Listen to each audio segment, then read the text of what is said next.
행복한 안식일입니다.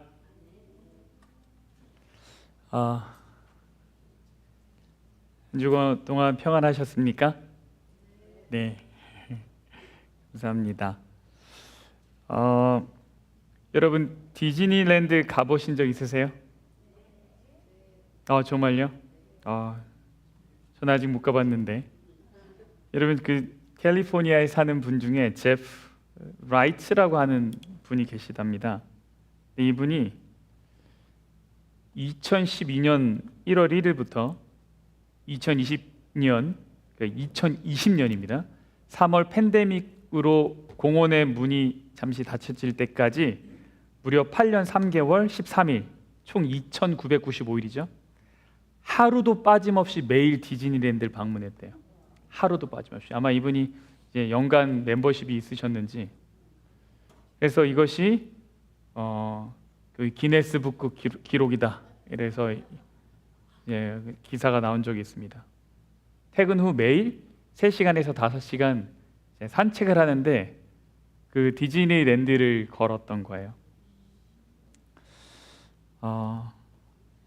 이분의 모습을 보면 진짜 이 땅에 존재하는 어떤 특정 장소와 즐거움이 한 사람의 일상과 삶을 얼마나 강력하게 꼴지어 갈 수 있는가, 이런 생각을 하게 됩니다.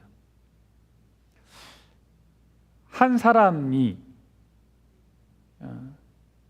세속의 엔터테인먼트를 위해서 2,995일을 하루도 빠짐없이 출석을 하는데 우리의 매일의 방향은, 늘 가고자 하는 그곳은 어디인가 돌아보게 되었습니다. 시편 84편 10절에는 이런 말씀이 있잖아요. 주의 궁정에서의 한 날이 다른 곳에서의 몇 날이요? 첫날보다 나은지. 그렇죠? 악인의 텐트에서 있는 것보다, 사는 것보다 내 하나님 성전의 문지기로 있는 것이 낫다. 이제 주의 궁정에서의 한 날이 다른 곳에서의 첫날보다 낫다고 우리가 이제 늘 말하는데, 자꾸 이 한 날로 다른 첫날을 커버하려는 건 아닌가 이런 생각을 하게 돼요. 안식일의 하루로 이 속세에서의 첫날을 다 커버를 하고, 또 안식일 하루로 또 속세에서의 첫날을 커버하려는 것은 아닌가. 매일의 거룩한 습관을 통해서 우리의 마음밭이 새롭게 되고 이 땅에서의 사명을 돌아보는 것이 우리에게 주어진 사명인 것으로 압니다. 참 여기 뭐가 좋다고 삼천이나 그렇게 재밌었을까? 이런 생각을 하게 되는데, 내게도 매일 방문하여 쉼을 누릴 곳이 있을 텐데 그곳은 어디인지, 하나님께서 그곳이 내 품이다라는 것을 잊지 않도록 하시기 위해서 우리를 또 이 안식일에 초청하셨습니다. 오늘 예배를 통해서 하나님의 마음과 사랑을 더욱 알게 되고 우리의 진정한 안식이 주님 품이라는 것을 기억하는 예배가 되면 좋겠습니다. 오늘은 사무엘하의 서러운 시간이고요. 제목은 새로운 왕국의 서막입니다. 잠깐 기도하겠습니다.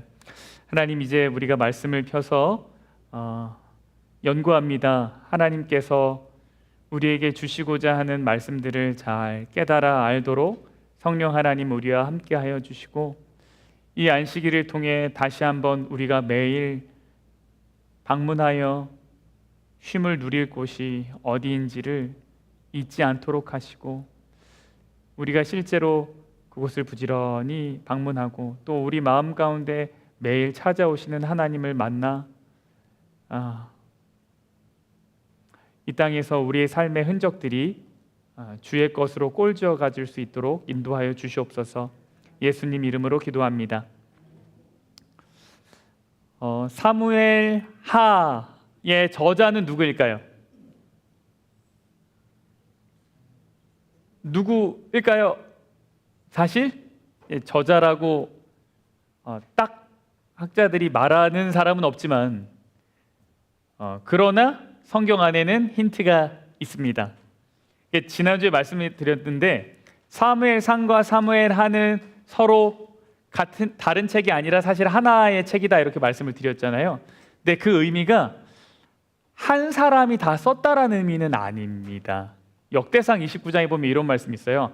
다윗 왕의 행적은 처음부터 끝까지 선견자 사무엘의 글과 선지자 나단의 글과 선견자 갓의 글에 다 기록되었고 이렇게 이야기하죠. 그래서 유대 전승에 따르면 사무엘상의 처음부터 24장까지는 사무엘이 기록했고 그 사무엘상의 나머지 부분과 사무엘하 이 부분은 나단과 갓이 기록한 것이라고 이제 생각합니다.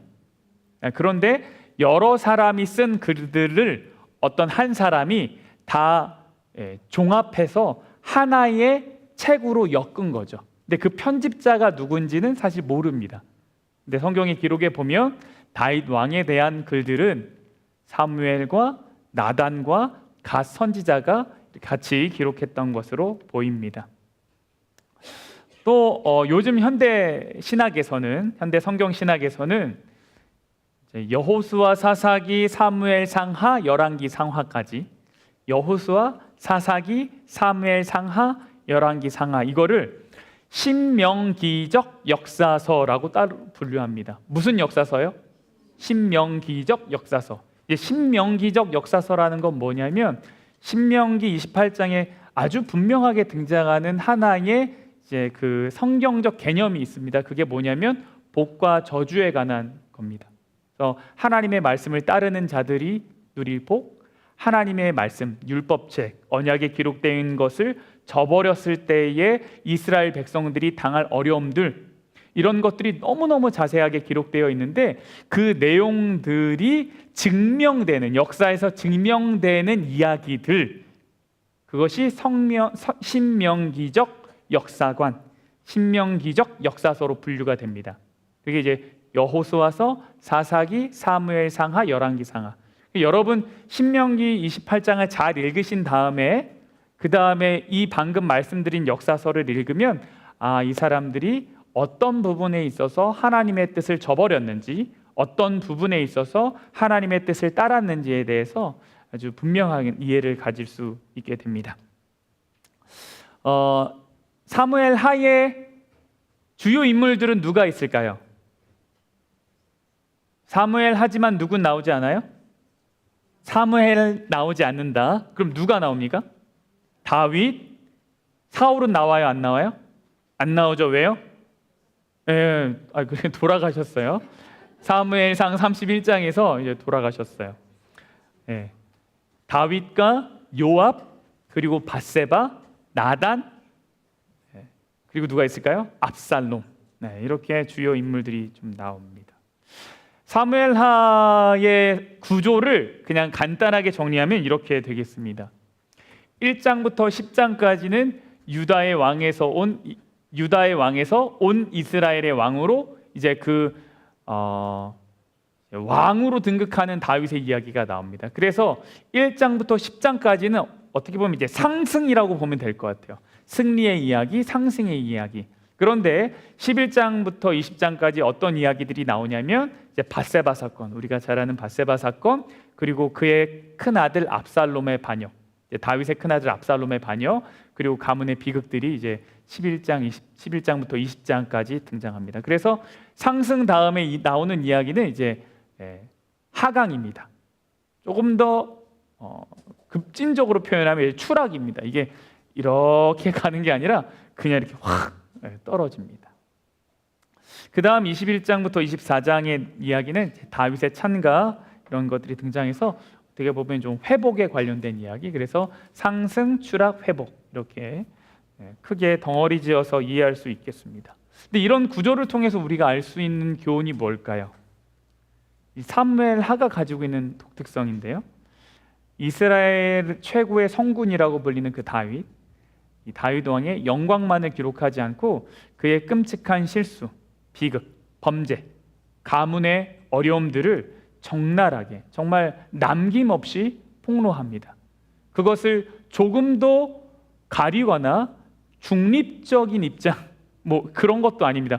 그냥 정말 적나라하게 잘못된 것 잘못된 것으로 다 표현합니다. 왜 그럴까요? 이 책의 주인공이 누가 아니에요? 다윗이 아니라 다윗의 치명적인 실패와 죄악에도 불구하고 끝까지 그를 포기하지 않고 은혜로 덮어주시는 하나님이 이 성경의 진정한 주인공이기 때문입니다. 그 하나님의 은혜가 어떠한 모양으로 작동하는지 그 예가 사무엘하 1장에 등장합니다. 지난 시간 이제 사울이 블레셋과의 전쟁에서 패하면서 죽게 되었죠. 요나단도 죽었죠. 참 서글픈 퇴장이었습니다. 그 아내가 그날 아침에 이제 갑자기 이제 사울이 어떻게 죽었더라 이렇게 생각을 했는데 내가 알고 있었는데 갑자기 기억이 안 나더래요. 그래서 뭐였지 하고 근데 바빠가지고 본인이 이제 확인은 못하고 예배를 드리러 왔더니 사울이 어떻게 죽었는지를 이제 말씀 가운데 나누니까 굉장히 흥미롭고 신기했었나 봅니다. 근데 그 마지막 장면들이 특별히 길르앗 야베스 사람들의 그 이야기가 제 안의 마음 가운데 이렇게 좀 많이 남았던 것 같아요. 그의 퇴장 가운데 우리가 뭘 봤냐면 은혜의 흔적들도 볼 수 있었습니다. 그렇죠? 결국 우리 삶에 남는 것은 뭐예요? 은혜를 베푸는 것, 축복의 통로가 되는 것. 우리가 이런 말씀을 나누었죠. 그래서 사무엘 하의 1장은 사울이 죽은 다음의 이야기들로 구성이 됩니다. 굉장히 재밌게 이야기가 시작되는데 이렇게 시작됩니다. 사흘째 되는 날 언제로부터 사흘째 되는 날입니까? 사울이 죽은 후 사흘째 되는 날입니다. 한 사람이 사울의 진영에서 나왔는데 그의 옷은 찢어졌고 머리에는 흙이 있었습니다. 그가 다윗 왕에게 나와서 땅에 엎드려 절을 합니다. 그리고 다윗이 그에게 물어봅니다. 너 어디서 왔냐? 그랬더니 내가 이스라엘 진영에서 도망하여 왔습니다. 이렇게 대답을 하죠. 다윗이 그에게 물어봅니다. 전쟁이 어떻게 됐느냐? 나에게 얘기해라. 그랬더니 군사가 전쟁 중에 도망하기도 하였고 무리 가운데에 엎드러져 죽은 자도 많았고 사울과 그의 아들 요나단도 죽었습니다. 이렇게 얘기합니다. 다윗이 자기에게 말하는 이 청년에게 물어보죠. 바로 그러냐 안 하고 자세하게 물어봅니다. 너가 사울과 그의 아들 요나단이 죽은 줄 어떻게 아냐 이렇게 물어보죠. 마치 그 이야기를 받아들이고 싶지 않은 듯한 모습이 등장합니다. 그러자 뭐라 그래요? 내가 우연히 길보아 산에 올라가 보니 사울이 자기 창에 기대고 병거와 기병은 그를 급히 따르는데 이제 사울을 쫓고 있는데 사울이 뒤를 돌아 나를 보고 부르시기로 내가 대답하되 내가 여기 있나이다 한즉 내게 이르되 너는 누구냐 하시기로 내가 그에게 대답하되 나는 아말렉 사람이니이다 이렇게 얘기를 했더니 사울이 뭐라 그래요? 내가 아직 목숨이 붙어 있는데 내가 많이 고통 중에 있으니까 너가 나를 죽여라 이렇게 얘기했다는 거예요. 그가 엎드려진 후에는 살 수 없는 줄을 내가 알고 그의 곁에 서서 뭐예요? 죽이고 그의 머리에 있는 왕관과 팔에 있는 고리, 팔찌죠?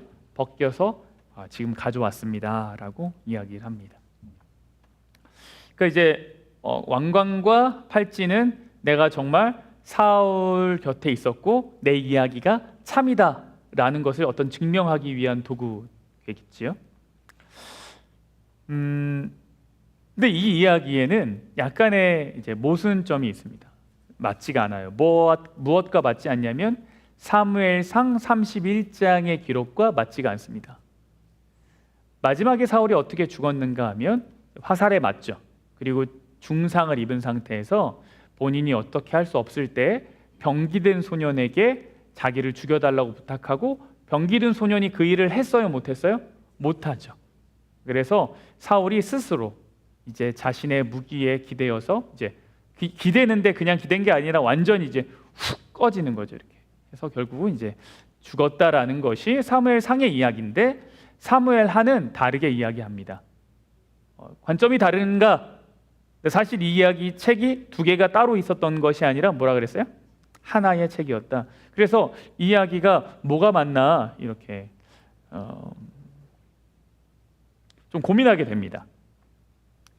그런데 이 아말렉 소년의 이야기에는 약간의 문제가 있습니다. 어떤 문제가 있냐면 이 친구가 길보아 산에서 사울을 봤다 그랬고 그 산지에서 병거가 사울을 쫓았다 이렇게 얘기하는데 그 길보아 산지가 해발 497m 정도 된다 그래요. 병거가 올라갈 수 있을 만한 장소가 아니라는 겁니다. 그래서 그 소년의 이야기가 이제 신빙성이 좀 떨어진다라는 거죠. 그리고 아까 말씀드렸듯이 사무엘상 31장과의 이야기도 이제 맞지가 않습니다. 어떤 학자들은 사울이 자결을 시도했지만 죽지 않았고 이 아말렉 사람이 실제로 그것을 보고 이제 죽였다라고 말하기도 하지만 이 소년의 말에는 이제 여전히 조금 수상한 부분들이 있죠. 무엇보다 그의 태도가 가장 수상합니다. 그의 태도가. 그가 어떠한 마음으로 지금 다윗 왕에게 나와왔나 보면 그가 사울 왕이 죽은 소식이 다윗에게 굉장히 기쁜 소식이 될 것이다라는 생각으로 이제 다윗을 찾아왔다라는 겁니다. 그 사실 아주 당당하게 이야기하고 그 일을 한 사람이 누구라는 걸 사실 어필하고 있어요. 내가 그걸 했다. 왕이시여 당신이 원수처럼 여기는 사람, 당신을 원수처럼 여기는 사람, 당신이 계속 피하고 도망하여 피곤할 수밖에 없게 만들었던 그 사람, 당신이 사랑하는 가족들과 도망할 수밖에 없게 만들었던 그 사람, 당신의 고향에서 살 수 없게 만들었던 그 사람 내가 처리했습니다. 이야기를 이제 하고 싶었던 거죠. 그래서 이 친구는 왕관과 팔찌를 죽을 위기에 있었던 사울이든지 죽었던 사울이든지, 사실 엘렌 화이트는 이 소년이 지금 거짓말을 하고 있다고 이렇게 이야기를 합니다. 이 왕관과 팔찌를 훔쳐서 온 이 소년은 기회주의자라고 볼 수 있겠습니다. 왜 이 친구가 다윗에게 이렇게 했을까요? 단순히 이제 좋은 소식이라고 생각했다 그랬는데 당시의 정치적인 구도가 그렇게 생각하는 것이 당연했었습니다. 왜냐하면 고대의 권력이 세습이 안 되고, 세습이라는 건 뭐죠? 아버지에게서 아들에게로, 그렇죠? 그러니까 혈통에 의해서 전해지는 것을 세습이라고 합니다. 그런데 당시의 고대의 권력이 세습되지 않고 비세습, 그러니까 아들이나 자신의 혈통으로 전해지지 않고 제3자에게로 전해질 때는 거의 모든 경우 뭐가 있었냐면 음모와 살인과 반역을 기반했었습니다. 그러니까 왕이 제3자에게 이렇게 왕권을 계승하는 일도 없었고, 그것이 계승되는 과정들이 굉장히 지저분하고 끔찍한 일들이 많았다라는 거예요. 음해가 있었고 정치적인 공작이 있었고, 그리고 그 일이 일어나는 데 있어서는 어떤 힘의 계산들이 있었습니다. 이 소년이 거기에 너무 익숙했다라는 거죠. 그래서 당연히 누구도, 다윗도 내가 사울을 죽였다고 하면 좋아할 줄 알고 왔다라는 거예요. 그러니까 그의 계산법은 철저히 세상의 계산법입니다. 다른 고대 왕들처럼 왕위가 계승되어 있는 데 있어서 혁혁한 공을 세운 사람으로 자신의 이름이 남기를 바랬다라는 거죠. 다윗이 어떻게 반응했습니까? 다윗은 어떻게 반응했을까요? 잘했다 이렇게 했습니까? 그러면 못했다 이렇게 했습니까?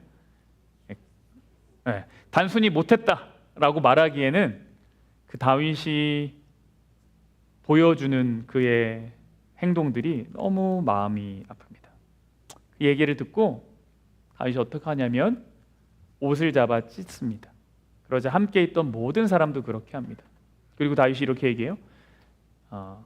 사울과 성경이 이렇게 얘기합니다. 사울과 그의 아들 요나단과 여호와의 백성과 이스라엘 족속이 칼의 죽음으로 말미암아 저녁 때까지 슬퍼하며 울며 금식하였다. 그리고 나서 다윗이 이렇게 합니다. 너는 어디 사람이냐?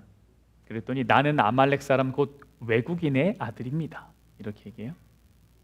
이 얘기가 뭐냐면 나는 이스라엘과 함께 움직이지만 사실 본래의 나의 고향은 이방인 출신입니다. 이런 얘기입니다. 다윗이 그에게 이르되 너가 어찌하여 손을 들어 여호와의 기름 부음 받은 자 죽이기를 두려워하지 아니하였느냐고. 다윗이 청년 중 한 사람을 불러 이르되 가까이 가서 그를 죽이라 하매 그가 침에 곧 죽으니라. 다윗이 그에게 이르기를 너의 피가 너의 머리로 돌아갈지어다. 너의 입이 내게 대하여 증언하기를 내가 여호와의 기름 부음 받은 자를 죽였노라 함이니라 하였더라. 이렇게 자랑스럽게 내가 사울 왕을 죽였습니다 했던 그 소년이 이제 죽게 됩니다. 지금 사울이 죽음으로 인해서 다윗 앞에 무엇이 놓여졌냐면 이제 왕관이 놓여진 거나 다름없죠. 상황적으로 보면 그렇습니다. 누군가는 이스라엘이라는 나라를 이어가야 되지 않겠습니까? 그리고 하나님께서 기름 부음 했던 사람은 누구예요? 다윗입니다. 그럼 당연히 그 다음 자리를 차지할 사람은 다윗이겠죠. 그러니까 다윗은 지금 눈앞에 왕관이 놓여 있는 것과 마찬가지입니다. 그런데 다윗은 그 눈앞에 온 왕관보다 그 왕관을 허락하시는 하나님을 더 중요하게 생각하고 있습니다. 계속해서 뭐라고 얘기하냐면 여호와의 기름 부음 받은 자를 너가 죽였다라고 이야기합니다. 어떤 사람들이요, 이 애통하는 다윗을 보고 사울의 지지자들을 끌어안으려고 하는 고도의 정치적인 쇼다라고 이야기합니다. 아주 다윗이 똑똑해가지고 울고 슬퍼하면은 이 여론이, 그죠? 그 지지도가 다윗이 사울을 죽인 것이 아니라 이렇게 슬퍼했어? 그러면서 이제 사울 편에 있는 사람들을 좀 끌어안을 그런 수단으로 이렇게 했다라고 말하는 사람도 있습니다. 그러나 다윗의 슬픔은, 애통은 꾸며낸 것은 아니죠. 왜 이렇게 말할 수 있는가 하면 사무엘서의 저자가 그 이야기를 그런 식으로 기록하지 않았다라는 거예요. 우리는 기록된 대로 봐야 되지 않겠어요? 그렇죠? 사무엘서가요, 다윗을 결점 없는 완벽한 영웅으로 소개하지 않습니다. 다윗의 모든 치부를 다 드러내죠. 만약 이 행동이 다윗의 쇼였다면, 아름답게 포장하는 것이라면 응당 다른 부분에 대해서도 다윗을 아름답게 포장했었어야 합니다. 그런데 그렇지 않았죠. 그렇기 때문에 이것을 그대로 사실로 받아들일 수 있습니다. 무엇보다 정말 중요한 건 뭐냐면 다윗의 행동이 앞뒤가 일치한다라는 거예요. 다윗이 사울을 그 앞전에서 2번이나 죽이지 않았습니다. 그렇죠? 그 기록들이 남겨져 있죠. 그리고 이후에 사무엘하 2장에 보면 사울의 시체를 걷어가서 장사를 치루었던 길르앗 야베스 사람들을 이제 축복하는 이야기가 나옵니다.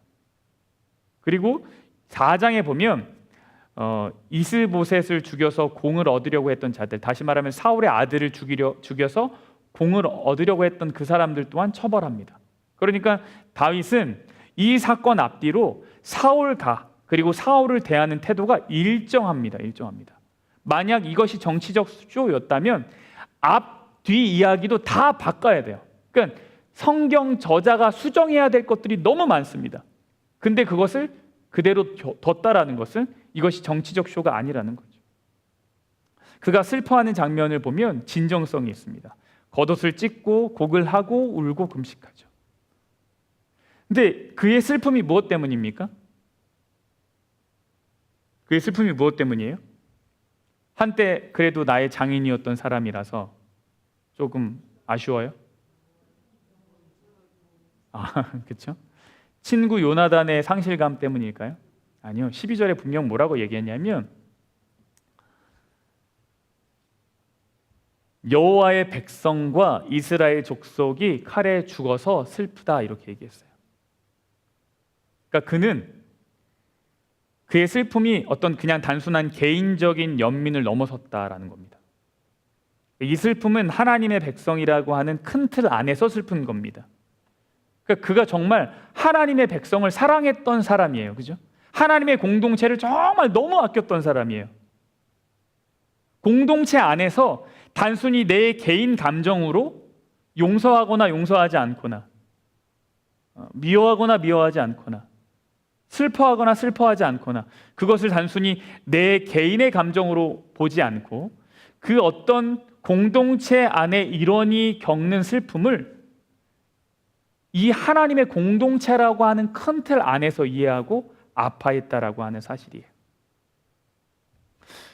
오늘날의 개인주의가 정말 많잖아요.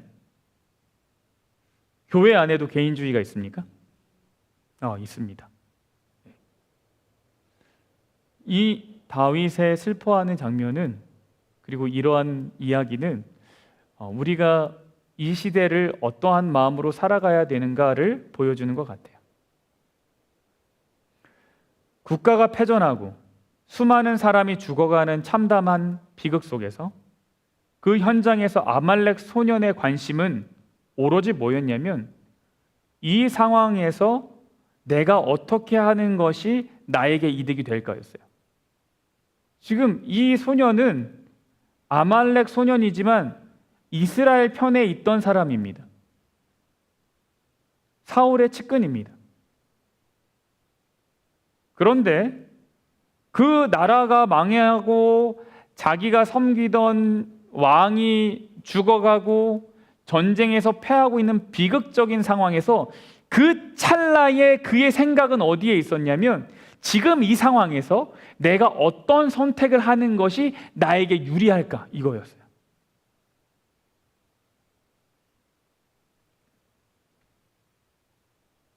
철저하게 개인의 이득, 보상. 그래서 그는 사울의 죽음이라고 하는 그 사건을, 그 공동체의 비극을 잽싸게 자신의 출세길로 이용하게 됩니다. 타인의 아픔이나 공동체의 위기, 교회의 위기 앞에 방관자가 됩니다. 어떤 거냐면 내 삶의 실패만 없으면 돼, 이런 거죠. 특별히 자신을 소개하는 장면에서 저는 아말렉 사람입니다 이렇게 표현을 하는데, 곧 외국인, 이제 사실 무슨 얘기냐면 전 이민자입니다 이런 얘기예요. 다른 번역에는 거류자라고도 나오는데 저는 이민자입니다. 저는 이 성경을 읽으면서 이 친구나 저나 형편이 비슷하네 이런 생각을 했어요. 나도 미국에서 이민자인데, 제가 이렇게 저를 돌아보니까 이민자로서 살아가면서 생존을 위해 손익을 계산하는데 빠를 수밖에 없어요. 제 아내가 저에게 늘 하는 얘기가 있어요. 당신은 영어로 누군가 전화 통화할 때 너무 화내는 것 같다는 거예요. 너무 화내는 것 같아요. 막 말을 되게 세게 하는 거죠. 막 알아들었냐, 막 이렇게. 다시 한번 얘기해달라. 막 이렇게. 왜냐하면 뭐 할까봐요? 실수할까봐, 혹시라도 내가 못 알아들은 것 있을까봐, 내가 놓치는 거 있을까봐, 그럼 무슨 일이 생길까봐요? 손해볼까봐, 손해볼까봐.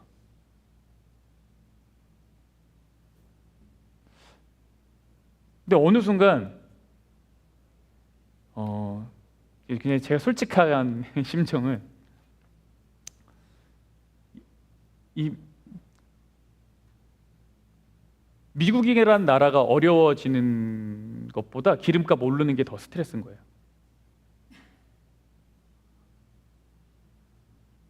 그러니까 전쟁의 참상과 비극보다 당장 내가 방문 갈 때 기름값 오르는 게 더 스트레스인 거예요. 막. 그러니까 공동체의 아픔 앞에서 나의 이익을 먼저 계산하는 그 모습이 사실 누구와 다르지 않냐면 이 아말렉 소년과 다르지 않다라는 생각이 들어요. 근데요, 다윗은요, 이거를 공동체의 아픔으로 끌어안더라고요. 심지어 자신의 원수인데 그걸 그렇게 끌어안는 거예요. 원수가 죽은 거나 다름없는데 거기서 쾌재를 부르지 않아요. 뭐 하고 있어요? 울고 있어요. 울고 있어요.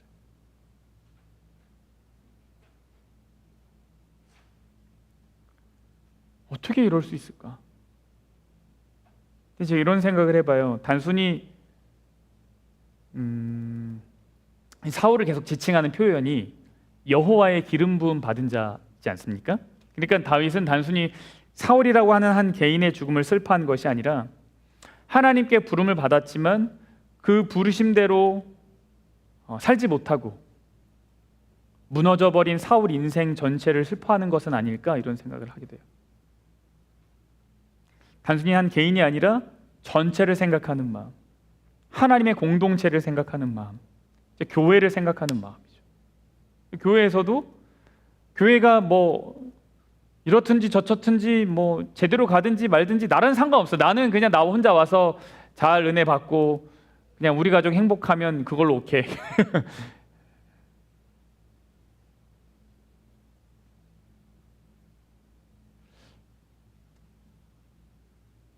근데 다윗은 그러지 않았습니다. 근데 제가 샬롯 교회에 참 자랑하고 싶은 부분과 감사한 부분이 그 부분이에요. 아픔을 당한 가족들을 찾아가고 기도하고 도우려고 하는 그 모습들. 제게는 그 모습이 정말 이렇게 아주 큰 그런 이미지로 저에게 이렇게 있습니다. 단순히 개인의 손익으로 무엇인가를 결정하지 않고 교회의 유익이 무엇인가로 결정하는 사람들, 그러한 헌신들, 저는 이런 것들이 참 너무 감사합니다. 여러분, 보통 원수가 생기면요, 우리의 생각과 이제 세계는 이제 보통 어떻게 좁혀지냐면 그 원수와 나를 힘들게 한 사람 혹은 나의 원수, 어떤 그 사람과 나로 좁혀집니다. 원수가 생기면 다른 것들은 안 보이고요, 이제 그 사람과 나만 보이죠. 그리고 무슨 생각하냐면 그 사람이 나에게 무엇을 했는가, 이 생각을 해요. 그 사람이 어떻게 나를 힘들게 했는가, 그 사람이 언제 이것에 대한 대가를 치를 것인가. 그것이 이제 보통 원수가 생기면 일어나는 사고의 방향입니다. 그런데 다윗은 그 사울의 죽음 앞에서 그것에서 완전히 벗어나요. 완전히. 나중에 이 사무엘하 1장 이후에 보면 다윗의 애가가 나옵니다. 애가 막 슬퍼하는 노래가 나오는데 사울이 나에게 뭐 했는지 한마디도 하지 않아요. 한마디도.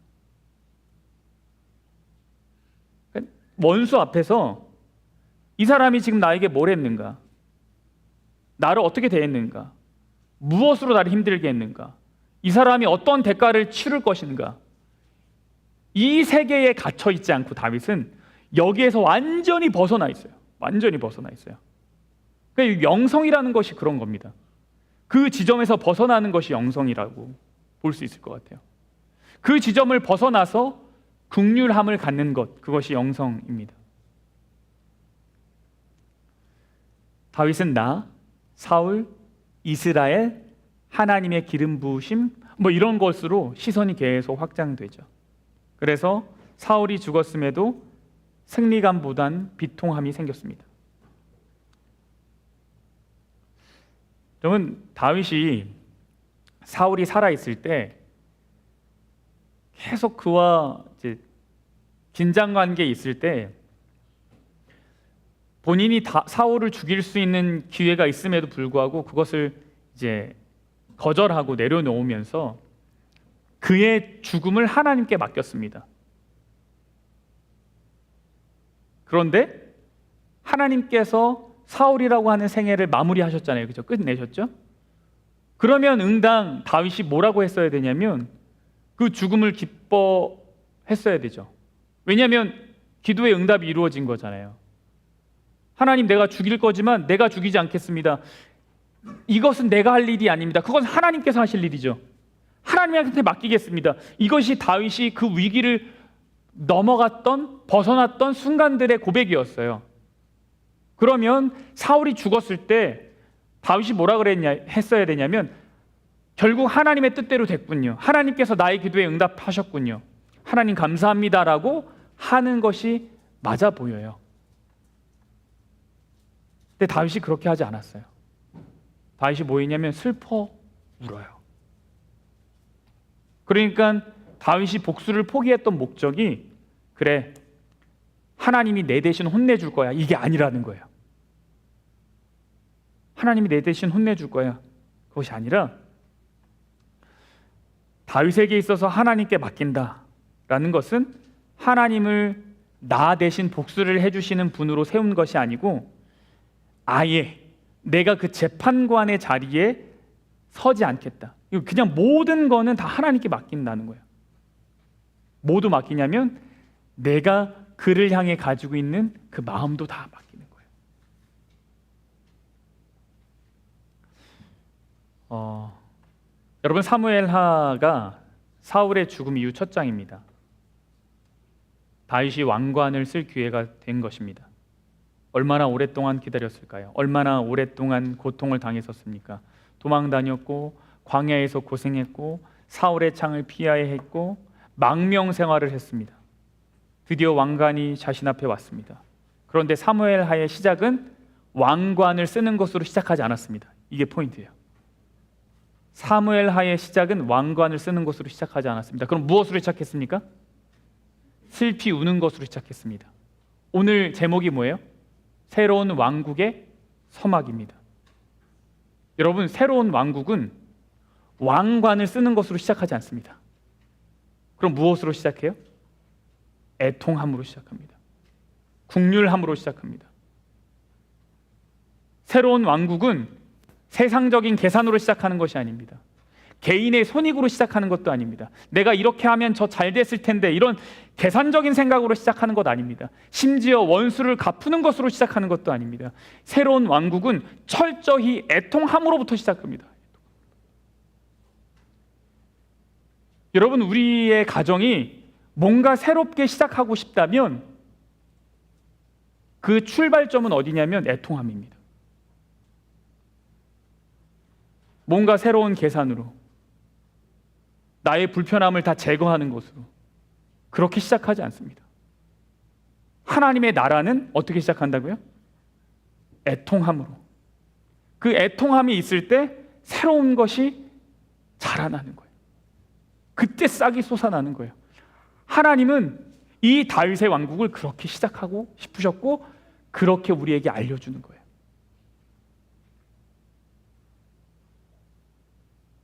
아말렉 청년의 계산이 왕이 죽었다. 이제 다윗이 왕이 될 것이다. 이 죽음을 이용하면 내가 살 수 있겠다. 이렇게 계산했는데 복음은 완전 반대입니다. 십자가의 계산은 어떤 거예요? 원수들이 죽어야 내가 왕이 되는 것이 아니라 그 원수들을 위해서 내가 죽겠다라고 하는 것이 십자가죠. 로마서 5장 10절입니다. 곧 우리가 원수 되었을 때에 그 아들의 죽으심으로 말미암아, 우리가 하나님과 원수 되었을 때 하나님은 우리를 위해서 돌아가셨어요. 예수님이. 새로운 왕국은 그렇게 시작됐다라는 거죠. 여러분, 새로운 것을 시작하길 원하신다면 오늘의 말씀이 여러분에게 좋은 방향 지침이 되면 좋겠습니다. 복수하는 것으로, 누군가를 넘어뜨리는 것으로, 누군가를 입 막는 것으로 절대 새로운 것이 시작되지 않습니다.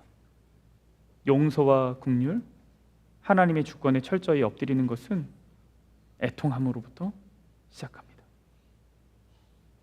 여러분, 이 십자가의 계산법이 오늘 우리의 삶에 귀한 교훈이 되기를 간절히 바랍니다. 우리 들으신 말씀과 한 주의 삶을 돌아보면서 우리 개인적으로 잠시 기도하는 시간을 갖겠습니다.